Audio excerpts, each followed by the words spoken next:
G'day everyone, welcome back to the channel. Welcome to this NBA 2K25 Play Now Online series. Today's episode we're going to be talking about the New York Knicks. You're going to see here in the matchmaking, I was actually going to try and use the Hornets, I think it was. But my opponent picked the Lakers within like the last 15 seconds or so. So I was like, well, I'm going to try to match up a bit better. So quickly chose a tier 1 team I hadn't used before, and that was the New York Knicks.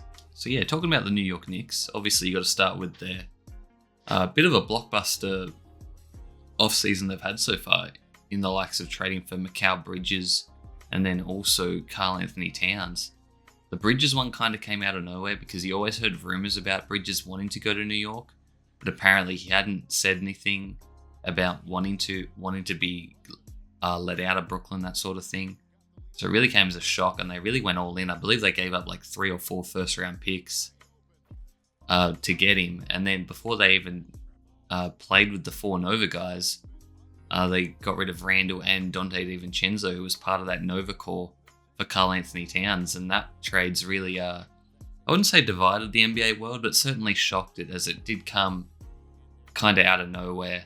And a lot of people are saying it's almost like a lose-lose trade, or a win-win, I guess, because people aren't too sure who won. I think the Wolves are slightly getting the positive, but that's more from like the front office and higher up guys saying that, just because they got off of Karl-Anthony Towns' contract, because it is massive. I think it's like 4 years for $250 million or something like that.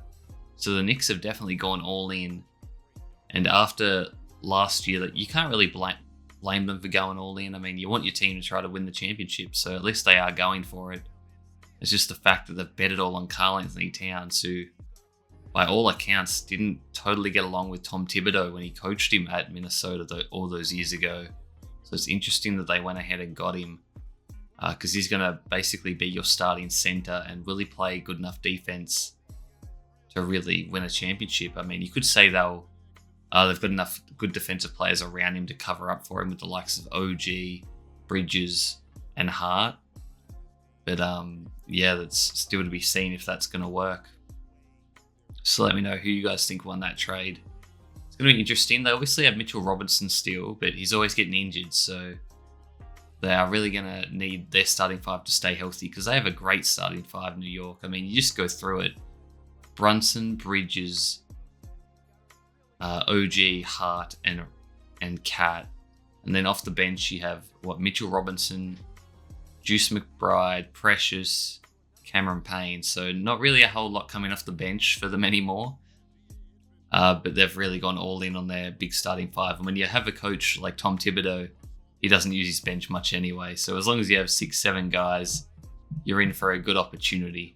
And they're really going to challenge the Celtics, I feel. I feel like they're a team that's really built to match up with the Celtics, just with their athletic and good wing defenders to try to take on the likes of Tatum and Brown, who give teams trouble all the time. So that's going to be their bread and butter, you would say. But yeah, my prediction for the Knicks, I'm not too sure. You would have to say they'd be, really contending for that number 1 spot in the East. It just is obviously, like all teams, going to come down to health. And I just don't know if I can trust them, and I don't know if I can trust Cat as the number 5, especially when it comes to the playoffs. In the regular season, I feel like he'll be fine. They can get away with it. But when it comes to the playoffs, I'm just not sure if he'll be able to hold up. Even though he did have a decent playoff series, again, especially against the Suns and the Nuggets, he was good. But then against the Mavericks, he just lost all, confidence. Just couldn't really hit a shot until I think it was game 4. I think he came out of his shell and started to be more aggressive. But it was clear that he wasn't really up for it, and he was getting taken advantage of. And now that they got rid of him, he's gone to New York. Wasn't too happy about being traded, you'd have to say, but New York is either going to love him or hate him. The fans there are going to not so forgiving, so it's going to be a big change of scenery for him. It's going to be interesting to see what happens. But yeah, my New York Knicks prediction, I could see them going, I'd say like 52-30. I'd go a little bit higher, but I just can't trust them being healthy, especially with OG Anunoby, Mitchell Robinson. I'm a little worried about Jalen Brunson, to be honest, just because of his recent injuries, like going out in the playoffs, and then keeps on banging his hand up. And I don't know if he can get any better, to be honest. I mean, I'm sure he can. He's a great player, but Brunson has just been a revelation. And now that he signed the contract extension, or he actually saved the Knicks a fair bit of money, he might be getting that in the back end if he does get another deal. So it'll be interesting to see what happens and how the Knicks do, because they're in it to win it. So if they don't play that well, who knows? Maybe Thibodeau gets the sack, because I don't think they can really go back on any of these trades. They won't be able to get anything of significant value, especially for what they gave up to get Bridges and Cat. So that's definitely going to be interesting. But yeah, just going to talk about the gameplay for the rest of this one, I reckon. Make sure to drop a like, comment, and subscribe if you guys enjoy. It really helps me out. I really appreciate the feedback and what you guys have to say. And let me know what teams you want me to see and talk about and play with. I'm basically halfway through now, so still a good chunk of teams to get through. As you see here at halftime, we're going to go up by 80 unless Shamet can hit this full court shot. But I think he was another addition, Landry Shamet. So he could be a good addition if he gives them a good three-point shooting. I mean, that's all you can really ask for from bench players these days. Just specialize in a certain skill and just do that skill at a top level and you'll get some minutes. You see this, we lost the second quarter after jumping out to a big lead in that first quarter. We've obviously only shown the second quarter onwards for a reason, just to make sure the video isn't too long. But you see there, my opponent paused for quite a while, so I quickly cut that down a little bit as he left the pause on for like a minute or so. A little bit annoying. But yeah, going to get back into this one as we're up by 8. And Lakers are a hard team to verse. They're a tier 1 team who, in the real life NBA, are basically a tier 2 team. But because they have LeBron and AD, they're always going to be a tough matchup. I feel like the Lakers are kind of like the Knicks. They have a good starting five, but then the bench is kind of non-existent. But Mikal Bridges hits a big 3 there as we run a little play there for him. Don't really run many plays. I just do the quick play and call screens. But he comes back and hits the 3 in my face with D'Lo. Wasn't pressing up high enough. And this guy was decent. He started off real bad and shaky. He isn't the best defender, but I give him props for playing on ball mostly. As, of course, there he switches off and tries to double team me with AD. But we get the foul called and Cat's going to go to the line as I brick that first free throw with him. Was not sure about his free throw. And that Cat's just one of those players, I can never get his release right on 2K. It's been years now. I remember I had a card of his in my team. I think it was like an amethyst version. And it said he was a knockdown shooter, and I just couldn't shoot with him. I just couldn't time his release at all. But anyway, we got OG on LeBron. He takes another 3 there. This guy loves shooting threes, especially deep ones. So I'd kind of try to bait him into a couple that he probably wouldn't knock down unless he was absolutely a pro player or something like that. But you see there, I missed a free throw with Brunson.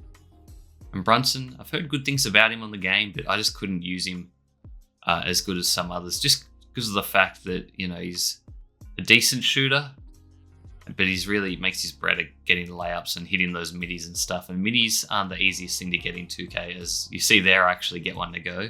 Nice little fadeaway there. But when they have someone like Anthony Davis patrolling the paint, it's going to be basically impossible to get a drive-by layup without him coming over and helping and contesting. As you see there, he hits a 3 with LeBron.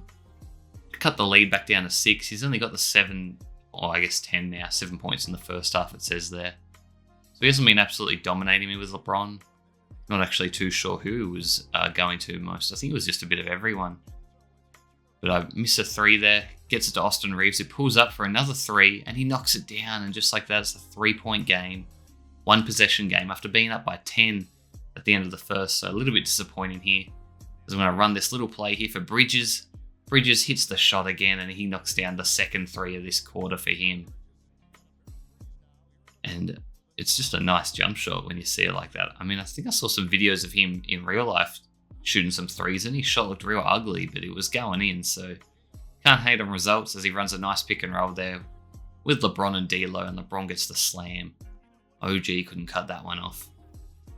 So 4-point game now. A few minutes remaining as I call another play for Bridges, but this time a pump fake. Try to drive by, which I do. Hit it to Cat for the open midi.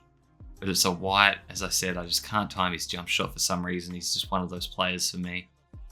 And I intentionally fouled there. I think it was accidental. I think I was trying to go for the steal, but I held down square a tiny bit too long and it just did the intentional foul. But trust me, that was not intentional. I'm not one of those guys that intentionally fouls on fast breaks and that sort of thing.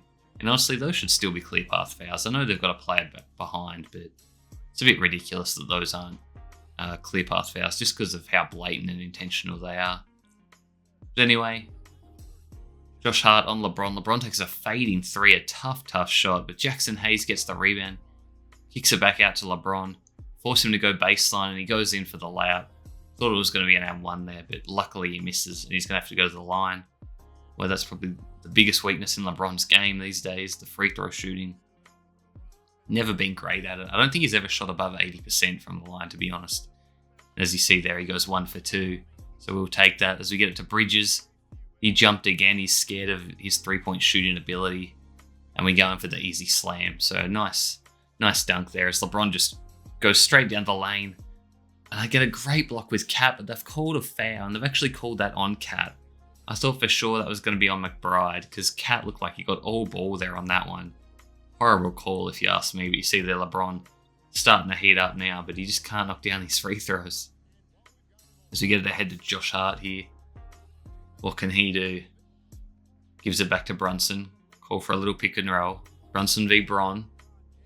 We kick it out. Bridges. He's had a great quarter. And he's going to go back inside. You noticed a mismatch. I think that was Gabe Vincent, so he's got a bit of height on him there. And I just take it up over the top and get that little layup, close shot to fall. And Bridges is killing it. But Reddish gets open for 3. In and out, though. And we get the rebound. You see he's reaching all over the place. We get it back to Bridges. Will Bridges score again? He's been on fire this third quarter. I go in the post. I think that's Bronny on him. I kick it out to Cat. Cat v. Jackson Hayes. You got to back Cat in this situation, don't you? Spin move, little drop step, and he gets the layup to go. And we go up back by 8 now as Cat. You see his stats down there. 7 points with a plus-minus of +12, which is good. We nearly get the steal there. Cat goes diving. And this game's kind of turned into a bit of mayhem. As Cam Reddish passes it. They pass it back out to Jackson Hayes. Gets caught, I think, for the offensive 3 seconds. As we get the ball back. So a good defensive possession there somehow. As we're up by 8. Less than a minute to go. I feel like if we just get this lead up to double digits again, that should just about do it. As we call a play for Bridges again. He's playing power forward now. We get the screen. We green it. And he hits another 3. And he's out of here. He's sick of seeing that. Can't say I blame him. But that's going to be it for me, guys. Make sure to drop a like, comment, and subscribe. And I'll see you in the next one. Peace.